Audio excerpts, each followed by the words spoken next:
Hey YouTube and Disney fans alike, Daniel Joel 979 here with the review of the new movie, Big City Green, the movie. And yes, Warren Cook, Stewie Griffin, and I saw it too. And guys, I saw this movie on premiere day, and I know you've been looking forward for my review, but we're going to go into the review individually. One, it's going to be a quick review, and two, we're going to go in depth to the plot of the movie, and that's it. I'll probably do a redo movie right after I review season 3 and after I finish our season finale and the final season 3 episode of the Greens movie. No, the Greens episode.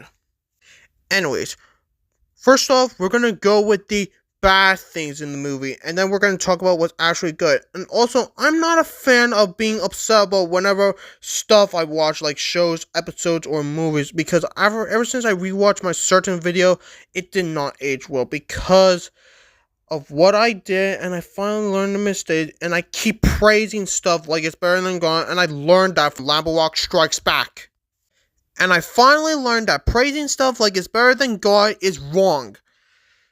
Anyways, what I'm about to say is that I rewatched the video, and what's the point of being said, and my initial thoughts were, not everything had to be perfect. Just like the creativity. And that's all I did.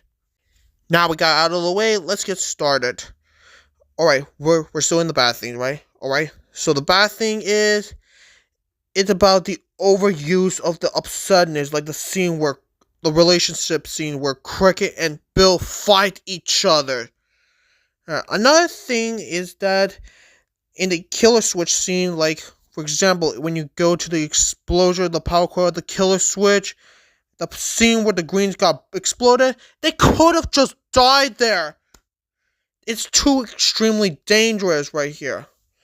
What I mean by this is that how did the Greens manage to survive from the explosions? They could have died.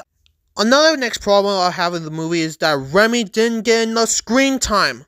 It could have been good if Remy joins the Greens and a new character, which I'll get to that later, for the climax. It could have, well, he did appear, but he didn't get enough screen time. It'll be cool to see him do that.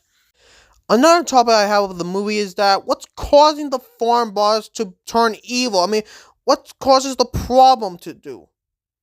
We don't get a reason. And finally, we save this for last. The next biggest problem about the character, and is none other than Gwendolyn Zapp. Seriously, why is she supposed to be a villain? Gwendolyn Zapp is supposed to be innocent. Sure, she is one evil in one episode of season 2, but then she turns back into positive, but... Okay, I'm taking this way too extreme, but... She abandoned the Greens family in space along with a new character, which I'll get to that later, just so she could get the sticker from Grandma after she got her harvest delivered. Chip Whistler is supposed to be the villain, not Gwendolyn Zapp. Anyways, now that I'm off with the bad things, the good thing about the movie is the chase scene. I actually loved it. It reminds me of the Star Wars Family Special chase scene, right? Like John Bernal. I can't pronounce the name. I'm sorry, but this has got to be one of the fun scenes ever.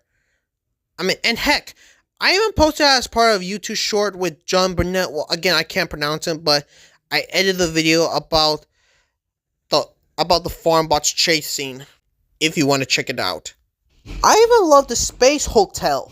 And we're going to get to a new character. Her new character was Colleen Void. So, aka the Space Astronaut. Sorry, stuttering, but she has got to be one of the best characters, along with the slime that Tilly found, the one where she named her Cookie. But let's start with Colleen Void. So, Colleen Void is a space commander, and I even love her. I love her to protect the Greens family. As for the slime where Tilly named her Cookie, she was adorable, although she is useful. I forgot to mention, she's useful trying to help them. And whenever somebody tried to throw her and splatter into whenever thing is fragile, it crack, and that might be an escapeful way to do it. What else is good in the movie? Oh yeah, we're saving this for last. The climax about where Cricket and Bill try to stop the asteroid from the power switches. I'm sorry, I can't remember that, but this has got to be one of the best scenes of the movie. But it's not just that. Cricket and Bill also apologize each other because for about the fight they did about for Cricket taking somewhere on the road trip vacation and didn't let Bill do it, and you know what I mean. I can't pronounce it rightly, but this has got to be one of the most underwhelming. No, not underwhelming. I mean, underrated scene I ever seen. Like for example, like they apologized and then they stopped an asteroid. I mean, this has got to be one of the best parts. Sorry, I can't put it all together in whatever thing it is. And I forgot to mention, one of the best scenes of the show was actually Nancy and Gloria's dream team. I mean, those are one of my favorite scenes of the movie of all time. I mean, seriously, they went to the control room to help the Greens escape, and not to mention they free each other thanks to Gloria. With the help of Gloria, they rescued that grandma, which I can't remember the person, but I'm gonna give it a rewatch. But those are one of the best scenes of the show. And of course, the songs in general. There are 3 new songs in the movie. Like there are 2 versions of Green Family Vacation, and most popular, Space is the Best. Actually, those were one of my favorite songs. I kind of like them. And about the Gwendolyn Zapp song, it's okay. Well, I can't explain the song, but I give the song a pass. And the animation.